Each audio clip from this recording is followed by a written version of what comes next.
nongeye kubashimira nshuti bavandimwe twabanye muri iki cyumweru aho twafatanyije hamwe kwigana icyigisho kitufasha kwiga Bibiliya. Turi ku cyigisho cya gatandatu, murabizi ko kuwa gatandatu tubategurira inshamake y'icyigisho. Ni ukuri ndabashimira cyane ko buri ngingo twabanye mwaduhaye ibitekerezo byiza, ni nayo mpamvu nanjye byanejeje cyane, benshi narabasubije ariko nkomeje kwakira ibitekerezo byanyu kandi ndabibashimira cyane. Uwiteka Imana iduhana umugisha. Nk'ibisanzwe rero murabizi ko muri bwa budasa tugira gutyo tukabazanira inshuti tugafatanya muri ibi byigisho. Ni nayo mpamvu uyu munsi turi kumwe n'umuvandimwe benshi mutamenyere, ngiye kumusaba abasuhuze anabibwire mu mazina mbere yuko twinjira mu cyigisho. Karibu. Imana ni nziza ibihe byose kandi ibihe byose Imana ni nziza niyo kamere yayo. Yego. Amazina nitwa Niyobuhungiro Elamu, nkaba nishimiye gufatanya namwe muri iki cyigisho twarebeye hamwe muri iki cyumweru. Urakoze cyane, twishimiye natwe kubana nawe Elamu n'inshuti zacu rwose. Ndabizi ko biraza kutubera byiza. Elamu, turi ku cyisho cya gatandatu cyatubwiraga ngo iki? Ibindi bihamya Yesu. Ibindi bihamya Yesu. Reka rero mbere uko tukinjiramo tubanze turarike Mwuka Wera kugira ngo afatanye natwe mu buryo bw'isengesho. Amen. Data udukunda uri mu ijuru, izina ryawe nirihabwe icyubahiro. Amen. Tugushimiye ko warinze ubugingo bwacu muri iki cyumweru dusizimo inyuma yacu. Wabanye natwe, watweretse ko uri Imana, ndetse binyuze no mu byanditswe byera twagiye twunguka ubumenyi buvuye mu byanditswe byera. Aha bagiye bahamya ko uri Mesiya, natwe turabyizeye. Twasobanukiwe n'umurimo n'agaciro k'igitambo cya Kristo kuko bidukuraho igihano cy'icyaha. Reka ubwo tugiye kongera gusangira na bagenzi bacu, ubwenge bwacu buhuguke kugira ngo dufashwe n'ijambo ryawe. Ibyo tubisabye tubyizeye mu izina rya Yesu Umwami wacu. Amen. Amen. Elamu, urakoze cyane. Wari umaze kubitubwira, ni icyisho cya gatandatu kitubwira ngo ibindi bihamya Yesu. Ibindi bihamya Yesu. Bitekereza, urumva ko niba bavuze ngo ibindi, hagomba kuba hari ibindi byabanje twabonye byahamyaga Yesu. Nibyo koko mu byigisho bibanza twabonye imirimo n'ibitangaza yakoze, aho yazuraga abapfuye, aho yahazaga abantu benshi. Ibyo rero byari bihamya Yesu. Ariko ubutumwa bwiza bwa Yohana ntago bwagarukiye kuri ibyo gusa. Niyo mpamvu umwanditsi yatubwiye ngo ibindi bihamya Yesu. Hagomba kuba hari ibindi rero. Muri ibyo rero turaza kureba, batwibutsa muri iyi mbanziza cyisho, batwibutsa ko Yesu mu gihe yavugaga, igihe ari umubwiriza butumwa hano ku isi, ntabwo yapfaga kuvuga ikintu nta mpamvu. Ni nayo mpamvu akenshi abamusangaga bakamubaza ibibazo byo kumugerageza nk'uwari usobanukiwe n'abantu. Hari amagambo twabonye nakunze cyane ngo Yesu ntabwo yarakeneye kubwirwa iby'abantu. Uramwibuka ko igihe umuntu yazaga imbere ye wakamubwira nk'uru gusoma mu mutima we. Ni nayo mpamvu rero igihe yasubizaga ntabwo yapfaga kuvuga adafite umugambi n'intego. Rero hano twongeye kubona ibikorwa byahamije ko yari Mesiya bishimangirwa bwa mbere. Turabibona bishimangirwa n'ijuru ubwaryo, turongera tubone Yohana abihamya, kandi turanabona na Nikodemu twigeze kubona ahamya ibya Yesu. Ariko hari amagambo biratubwiye ngo mu bikorwa Yesu yakoze birimo kuzura Lazaro, birimo guhaza abantu 5,000, yewe birimo no kukiza wa muntu wari umaze igihe kirekire ku iriba ategereje ko ryihinduriza. Twabonye ko nubwo byahamyaga Yesu ariko byarangiraga abantu bose batamwemeye, hakaboneka itsinda rimwe ryizera, hakabona n'indi tsinda ritizera. Mw'iki cyumweru niki rero twazabona, turagusaba ngo dufashe ikikubiye mu iki cyumweru turi imbere yacu ni iki. Nyuma y'ibyo rero byose umaze kutubwira muri iki cyumweru kibanda kuri bamwe bavuze ibya Yesu bakabihamya. Muri buri kintu cyabaye, bimwe mu bihishura uwo Yesu ariwe koko byarahishuwe, kandi ibyo bifatanyiriza hamwe kugaragaza Yesu uwo ari we nka Mesiya. Bimwe rwose mu byagiye bikorwa biratwemeza ko uwo nguwo yagombaga kuba ari Mesiya. Bimwe muri byo rero turabibona mu ngingo kwa mbere, ni ingingo itubwira ngo kwicisha bugufi. Yohana Umubatiza yongera kubihamya. Kwicisha bugufi, aka kana abantu bakazirikane, arabanza kwicisha bugufi, ariko nanone kwande kwa Yohana wongera guhamya ko ari Yesu yari Mesiya. Mbese byari byagenze bite? Abantu twagerageje kwigana twabonye ko Yohana witwaga integuza. Urabyibuka ko muri abo butumwa bwiza bubitsemo abantu ba Yohana benshi, abantu bagiye babimenya. Dufite Yohana wari integuza, tukajya na Yohana wabaye intumwa. Yohana w'integuza rero yabanje guhamya Yesu nk'uwari Mesiya mu gihe cya mbere, igihe yavugaga yamubonaga aje kuri Yorodani. Igihe yari amaze kumubatiza abwira abigishwa ati noneho rero muve ku giti dore umuntu, njyewe nari integuza. Rero uwo nateguzaga nguyu mu murongo wa 32 ngo nguyu umwana w'intama ukuraho ibyaha by'abari mu isi, uwo mwanya tubona na bamwe mu bigishwa be bamukurikira yego. Ariko Yohana hari akandi kantu bakuvuze ko kwicisha bugufi. Mbese aka kantu ko kwicisha bugufi nanone amaze guhamya ko ari Yesu yagakoze ati nk'uko wagomeje kubivuga ukwicisha bugufi kwa Yohana twarakubonye. Hari amagambo asa nkaho asoza kuri iki kika gisoza yaravuze muri Yohana igice cya 3 umurongo wa 31 kugera 36 hakomeza havuga itandukaniro riri hagati ya Yesu na Yohana, hagaragaza isumbwe rya Mesiya kuwamubanjirije amuteguriza. Duhereye ku guhamya kwa Yohana ahamya ibya Yesu, igitekerezo cyo guhamya cyongera gushimangirwa. Abazumva ibye bakizera Yesu babikiwe ubugingo buhoraho. Uwo ni Yohana uri guhamya, arimo arahamya ibya Mesiya yego. abatamwemera wumve akantu gakomeye hano, hari azizera Yesu hari icyo bazabona, none abatamwemera bakomeza kuba munsi y'umujinya w'Imana. Icyo nicyo iri somo rivuga. Imana yakunze abari mu isi cyane bitumye itanga umwana wayo w'ikinege kugira ngo umwizera wese atarimbuka ahubwo ahabwe ubugingo buhoraho.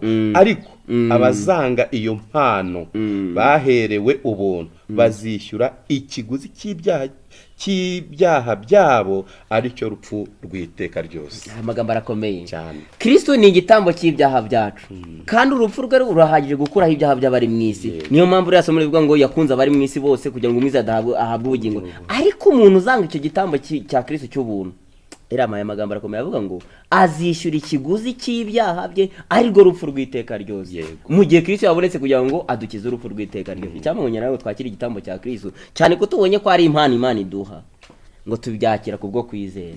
Arakoze cyane. Tubonye ingingo yo kwa mbere. Mu ngingo yo kwa kabiri rero turahasanga indi ngingo itangaje ivuga ngo imyumvire mishya kuri Mesiya. Imyumvire mishya biragaragara ko ari imyumvire ya kera. Mbega imyumvire ya kera bavuza muri iyi ngingo ni iyihe? Bafataga Mesiya nk'umuntu uzaza kubabatura ku ngoma y'Abaroma. Ariko tugiye kubona indi myumvire mishya Yohana yifuzaga gushimangira mu kuntu bari bategereje Yesu. Ariko rero abantu tujye tunaranabumva. Nawe mu butumwa bwiza bwa Mesiya bigishwaga babukuye mu mizingo, babwirwaga ko hari umuntu uzaza kwima ingoma ya Dawidi, uwo akazitwa Mesiya. Icyo bari mutegerejeho ni iki? Bari bitegereje ko azaza maze akabagobotora ingoma y'Abaroma babakandamizaga, bityo akima ingoma y'Abayuda. Ibi bintu nibyo byatumaga abigishwa benshi bamukurikiye. Urabyibuka batumva rero ahubwo se utakurikira umuntu yakurikira ndi.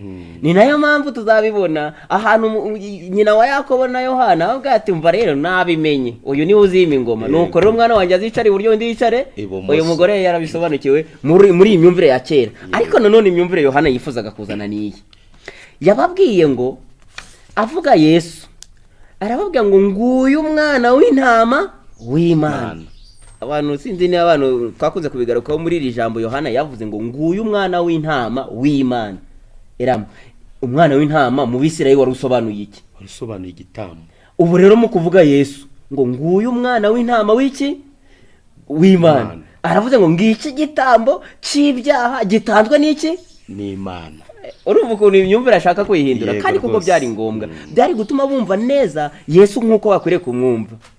Ari amagambo nifuza kudusomera muri iyi ngingo ashimangira iyi myumvire bafite n'uburyo Yohana yifuzaga kuyikosora. Yego, Yohana yashatse guhindura imyumvire yabo nk'uko akomeje kubivuga akoresheje aya magambo. Niyo mpamvu mu butumwa bwe Yohana yashatse guhindura imyumvire yabo ku byerekeye Mesiya kugira ngo bamenye Yesu nk'umwami wari kuzaza asohoza ubuhanuzi bw'ibyavuzwe kuri Mesiya n'ibyo azakora.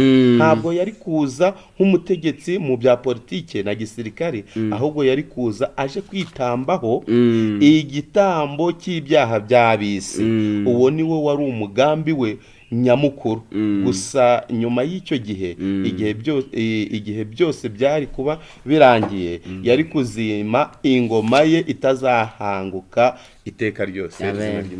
Amen. Urumva ko icyo Yohana yifuzaga kubakura mu mitwe yabo ni ukubakura mu cya gitekerezo ngo aje kwima ingoma yo mu isi. Ariko nubwo nkunze ukuntu Yohana nanone asoza atwibutsa ko nubwo Kristo yari aje kwitambaho igitambo, ariko ku musozo wa byose Daniyeli yarabivuze ngo nuko mboniwe ubundi hanyuma y'ubwo bwami hazaza ubundi bwami aribwo bwami bwa Kristo. Imana idufashe nge namwe kugira ngo tuzabe muri ingoma itazashyira. Mu ngingo yo kwa gatatu yatubwiraga ngo kumwemera, kwemerwa no kwangwa. Kumwemera cyangwa se kumwanga, kwemera Kristo cyangwa kumwanga. Muri iyi ngingo nanone turahasanga Yesu nibyo yari yakoze ibitangaza abantu babyibuke mu cyisho cya kabiri twahabonye kimwe mu bitangaza byakanguye imbaga y'abantu ni igihe hazaga abantu 5,000. Impamvu kiriya gitangaza Yohana yakigarutseho murabyibuka mu cyisho cya kabiri abantu bari baje ari benshi rwose bakunze inyigisho ze bumvaga rwose baryohewe, ariko agerekaho ikindi kintu cyakanguye imitima yabo igihe yarayitaye ku byabo by'umubiri. Yarababwirije ubutumwa bwiza barabwakira. Noneho igihe kiragera barasonze. Bashonje afata ibyo kurya bikeya, ife 2 n'imigati 5. Abihaza imbaga y'abantu. Abantu baranyurwa bavuga tumva rero ahubwo imirimo yacu turayireka, bukeye mu gitondo baza kumushaka. Bamugeze iruhande yakoze ikintu cyatumye imitima yabo icika intege. Ni icyo kigeragezo yabaye cyatumye abantu byose bahitamo kumuvaho. Yahise abajomba kankara babwira ati ninjye mutsima w'ubugingo. Abantu bazindutse baje kongera kurya ya migati, ariko Yesu ari ahantu mu buryo bwa mwuka yabakoze arasa n'uwabakanguye cyane. Yarababwiye ngo ndabizi neza ko icyabazinduye ari ya mitsima mwariye ejo, ariko noneho ninjye mutsima wavuye mu ijuru. Ibi bintu nibasoma muri Yohana igice cya 6 barasanga Yesu yarasubiyemo inshuro zigeze kuri 3. Yabisobanuye ku murongo wa 41, abisobanuye ku 49 ndetse no ku murongo wa 51, ayongeraga atsindagira ko ari we mutsima wavuye mu ijuru. Hano hari amagambo umwigisha yatwandikiye nifuza ko tuyasoma. Iki cyigisho Petero nawe hari ibyo yahamije kandi yahinduye iyo myumvire, nubwo harimo abantu bari kwanga ariko harimo n'abemera kuko bagomeje kubivuga. Icyo gihe nibwo Petero yahamije turi hano. Ni naho ngaho. Icyo gihe nibwo Petero yahamije ibye mu buryo butangaje. Ikindi gihamya cy'uwo Yesu ari we nicyo afite. Simoni Petero aramusubiza ati databuja twajya kurinde ko ari wowe ufite amagambo y'ubugingo buhoraho, natwe tukaba twizeye tuzi yuko uri Kristo uwera w'Imana. Petero arahamije. Mu gihe rubanda bamaze gutera umugongo bumvise Kristo atakibahaye ya migati, bo ngo benshi basubira inyuma. Kuko amagambo yari amaze kuvuga nta banga ryari rikirimo. Ariko dukunze ukuntu Petero ngo baratubwiye ngo abigishwa baramaze gusobanukirwa n'uwo bari kumwe nawe ko atari umuntu usanzwe ahubwo ko ari Mesiya wavuye mu ijuru, ariko bakagira ikibazo cyo kutamenya amaherezo yabyo. Nuko maze Petero yone umwuka w'Imana avuga ayo magambo maze kudusomera, aravuga ati data rero twebweho twagusiga tukajya kurinda kuko ari wowe ufite amagambo y'ubugingo. Niyo mpamvu ubutumwa bwiza bwakwenze kugaruka ngo aya magambo mbabwira niyo mwuka kandi nibwo bugingo. Mu ngingo yo kwa 5 rero mu ngingo yo kwa 4 itubwira ngo ubuhamya bwa data wa twese. Ubuhamya bwa data wa twese. Data wa twese we yahamije Yesu ko ari umwana w'Imana, ko ari umwana we. Yahamije ko ari we mwana we gute? Ese niki twabonye muri ingingo abantu babyibuke. Nanone turagaruka kuri ya magambo dutangiza Yohana igice cya 1 aho Yohana atero avuga ngo mbere na mbere hariho jambo, uwo jambo yahoranye n'Imana kandi jambo yari iki? Yari Imana. Ariko ibi bintu kuba Yohana bihamisha bigahamywa n'imirimo Yesu yakoze, hari hakenewe ikindi kintu simusiga. Ni nayo mpamvu igihe Yesu yaramaze kuva muri Yorodani ijuru ryarakingutse bumvijwi ritavuzwe na Yohana, ritavugiye muri rubanda, ahubwo Imana ubwayo ivuga ngo nguyu umwana wanjye nkunda nkamwishimira mu mwubahe, nkuko tubisanga muri Matayo igice cya 3:17. Ari amagambo umwanditsi yadushiriyemo ashimangira ku buryo Imana data yahamije Yesu nk'umwana wayo, arimo yahamijwe kiragiye cyo kumubatizo. Ndifuza ko yadusomera kugira ngo dushimangire iki gitekerezo. Amana urakoze cyane. Uko muri iyi ngingo aya magambo araza yongera ashimangira buryo ki Imana data na mwuka wera bahamije Yesu. Baratubwiye ngo ku mubatizo wa Yesu Imana data na mwuka wera bifatanyije na mwana mu kwizihiza icyo gikorwa cy'ingenzi cyo kubatizwa kwa Yesu. Cyatangizaga umurimo n'inshingano bya Yesu hano ku isi. Muri icyo gihe Imana Data yavuze ko Yesu ari umwana we akunda akamwishimira. Ariko igihe Kristo yari ageze mu bihe bikomeye by'umurimo we, Imana Data yongeye kuvuga muri icyo gihe amagambo yavuze ko yanditswe mu butumwa bwiza byanditswe na Yohana. Rwose biragaragara ko muri iki gikorwa hari hakeneye abahamya batari abo mu isi, kandi koko byarabaye. Nanone kandi ntabwo ari aho gusa ijuru ryahamije Yesu ko ari umwana w'Imana. Tubyibuke neza muri Yohana igice cya 12 umurongo wa 17 turahasanga igihe Yesu yari yateranyije iteraniro ry'abantu benshi, bakoze imirimo n'ibitangaza, abantu banyuzwe. Haje n'iteraniro ry'Abagiriki baje kureba uwo muntu. Nuko ngo igihe bari bahageze, Yesu abonye iteraniro ry'abantu, abonye ukuntu imitima yabo irimo yiburanya, bamwe bavuga ati ni Mesiya, abandi ati si we. Nuko asaba ijuru, asaba se, aravuga ngo Data ubahiriza umwana wawe. Ako kanya gisaba iryo sengesho ngo ijuru ryarakingutse, nuko aravuga ngo ndaryubahirize kandi nzongera kuryubahiriza. Ibi bintu ngo byerekanaga icyo ijuru ryendaga gukora ku musaraba. Ibyo bintu byabaye abantu babyumva, ngo icyakora abantu baraho ngo bamwe babyumvise nko guhinda kw'inkuba, ariko abari bari maso bumvise ko ari ijwi rivugiye mu ijuru rihamya ko Kristo ari umwana w'Imana. Kandi koko niko yariwe. Mu ngingo isoza yo kwa gatanu ni ingingo itubwira ngo ubuhamya ubuhamya bwa rubanda. Twamaze kubona ubuhamya bwa Yohana, tubonye ubuhamya bwa Petero, tubona ubuhamya bw'ijuru bwaryo, none tugiye kumva na rubanda nyamwinshi bahamya noneho Yesu ko ari nde, ko ari Mesiya. Mbese rubanda babyitwayemo bate? Hari amagambo nifuza gusoma, bari baduhaye amasomo muri Yohana agaragaza uburyo abantu baje ari benshi iruhande rwa Yesu. Yohana ntago yarekeye ngo avuge ibyo ubuhamya buvuzwe n'ijuru, ngo avuge ubuhamya buvuzwe n'abantu babigishwa bagendanaga na Yesu. Ahari twari kubifata nkaho ari ibyabatekereye ngo bavuge, ahubwo araduha ibihamya bigaragaza ko na rubanda bahamije. Bamwe mu bavuze ko Yesu ari umuhanuzi cyangwa umeze nka Mesiya, umeze nk'umwe Mesiya Mose yarababwiye. Murabyuka ko Mose mu gutegeka wa kabiri aravuga ngo nuko nzabahagurukiza undi muhanuzi. Abandi batekereje ko Yesu ari wa Kristo, ariko ibyo byateje impaka z'uko Mesiya aturuka i Galileya kandi agomba gukomoka mu gisekuru cya Dawidi, nanone akaba yari yaravukiye i Betelehemu. Nyamara ibyo byose byari ukuri bijyanye n'inkomoko ya Yesu. Ibi bintu abantu batangiye kwibaza bati, nibyo koko tugendeye ku mirimo ye ni Mesiya, tugendeye ku byo ijuru ryahamije ni Mesiya. Ariko nanone hari imyumvire tujya tugira dusangiye n'aba bantu. Umuntu akabwiriza ubutumwa bwiza, barangiza akavuga ngo ariko yiza ngahe, ariko ubundi akomoka. Aba nabo bagira ikibazo cy'uvuga ngo kuko akomoka hehe, i Galileya. Ariko burya nuko batari barasomye neza, i Galileya niwe wa Yosefu. Kandi Yosefu nitujya mu gitabo cyo muri Matayo igice cya mbere mu masekuruza ya Yesu, turasanga Yosefu akomoka kuri Dawidi. Kandi koko byahuzaga n'ibyari byareretswe mu buhanuzi. Rero aba bantu bari bagize kwibeshya, kuko niba abantu bari batangiye kwemera ko ari Mesiya, niyo bajya kumushakishiriza mu byerekeye amavuko ye, bari gusanga koko ari Mesiya wari ukwiye kuza. Hari andi magambo nifuza kudusomera wenda hasi agaragaza undi muhamya witwa Nikodemu. Rubanda rwagomeje guhamya, nubwo bavugaga ngo nta muntu wamwemeye muri bo, ariko rubanda rwakomeje guhamya. Turabona undi mugabo bita Nikodemu yarahamije. Mbese Nikodemu yigeze yemera Yesu ko ari Mesiya? Icyo ni ikibazo cyibazwa. Nubwo ibyo bitagaragazaga ko yamwemeye, hagati y'icyo gikorwa n'ibyo yakoze Yesu amaze gupfa, Bibiliya iduhe igihamya gikomeye cy'uko Nikodemu yari yaramwemeye. Amen.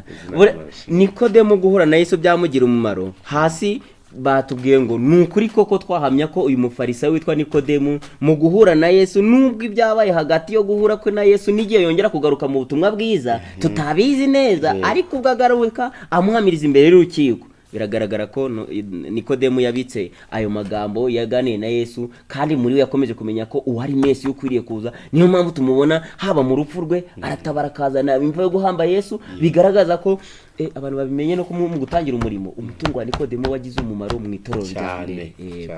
Rero inshuti bavandimwe, dusoza iki cyigisho, hari amagambo meza badukuriye mu gitabo cy'ubifuzwe byose. Umuvandimwe wakoze cyane, abantu banakireba iki gitabo, nicyo kizingiye mu butumwa bwiza bwari bukubiye muri iki cyigisho cy'iki cyumweru, kimwe n'ibindi byigisho biri imbere. Tunashishikariza abantu kugira ngo bajye basoma buri cyigisho cyatanzwe. Hano rero bari baduhaye ibyigisho bibiri, batubwiye icyigisho kivuga ngo ibyabereye i Galileya, n'ikindi kivuga ngo ngo hanze y'urusengero.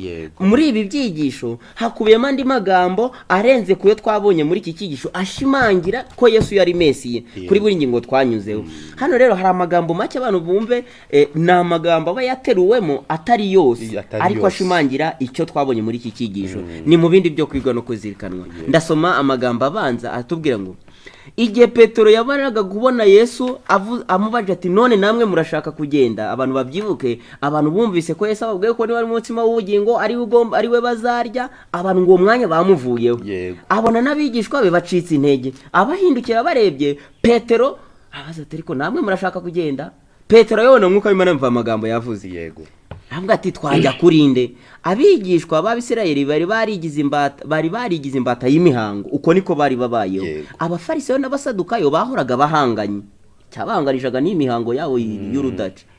Kuva kuri Yesu rero byari ukwiroha mu bintu bibahambira ku mihango n'imigenzo, ndetse abantu baharaniraga ikuzo ubwabo. Kuva kuri Yesu katwumva icyo bari baboneye kuri Yesu. Abigishwa bari barabonye amahoro n'umunezero mu kwemera Kristo kuruta imibereho yabo ya mbere. None se bari kubasha bate gusubira mu bintu ku bantu babatoteje ndetse bakagira nabi inshuti yari ya nshuti yabo, bo bitwaga abanyabyaha, Kristo akaba inshuti yabo. Bari baraboneye amahoro iruhande rwe. Bari bategereje Mesiya igihe kirekire, ariko yari yamaze kuza bari kumwe nawe, ku buryo batashoboraga kumusiga ngo basange abantu bashakaga kumwambura ubuzima ndetse bakanabatoteza kubera guhitamo kumukurikira. Muri iki gika baratubwira ngo impamvu Petero avuze aya magambo nubwo yarawe na mwuka w'Imana, ko yaramaze gusobanukirwa ko mu mihango bari barabayemo igihe kirekire ntibari barigeze bahabonera amahoro, ariko mu gihe gito bari babanye na Yesu imitima yabo yari inezerewe, bari babayeho ingoma ibahesha umudendezo. Atari uko babaho ngo bakora ibyaha, ariko bumvaga ubutumwa bwiza bwahambura kuri ya mihango yababoshye. Niyo mpamvu Petero asubiza ngo twakuvaho tukajya kurinde. Arandi magambo nifuza kudusomera ari hasi akomeza Petero asomana icyo Petero yavuze. Petero yagomeje kuvuga kandi agomeza guhamwa uwo bagomba kugumaho. Twajya kurinde. Ntabwo ari ukureka inyigisho za Kristo, amagambo y'urukundo n'impuhwe ngo bajye mu mwijima wo kutizera no mu byaha by'isi. Mu gihe umukiza yangwaga n'abantu benshi bari barabonye ibikorwa bye bitangaje, Petero yerekanye kwizera kw'abigishwa agira ati uri Kristo uwera w'Imana. Igitekerezo cyo kuba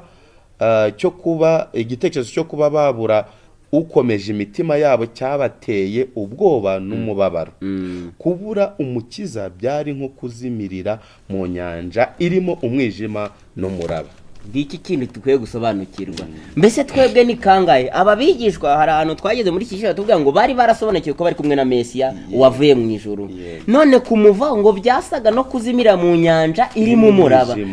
Reba rero igihe tumara turi kure ya Yesu, tuba turi mu mwijima rwose, nta n'ibyiringiro dufite. Reka dusabe Imana kugira ngo ubwo natwe tubonye ibihamya Yesu ko ari Mesiya, tukabona ibihamya ko ari we gitambo cy'ibyaha byacu. Uribuka ko hari amagambo twasomye ngo kutizera iyo mpano akaga n'ingorane nuko tuzishyurira ikiguzi cy'ibyaha byacu, amaherezo twahabwa urupfu rw'iteka ryose. Reka dusabe Imana kugira ngo ubwo dusobanuriwe na Kristo n'umumaro w'igitambo cya Kristo, Imana idushoboze kwakira Imana iduha, maze biduheshe ubugingo, kugira ngo twebwe hamwe n'izi ntumwa zamwizeye ubwo Kristo azerekanwa tuzishimire kubana nawe mu bwami bw'ubwiza. Nibyo mbasabira, nanjye nisabira mu izina rya Yesu. Reka dusabe mwene data adushira imbere y'Imana mu buryo bw'isengesho. Reka dusenga Imana.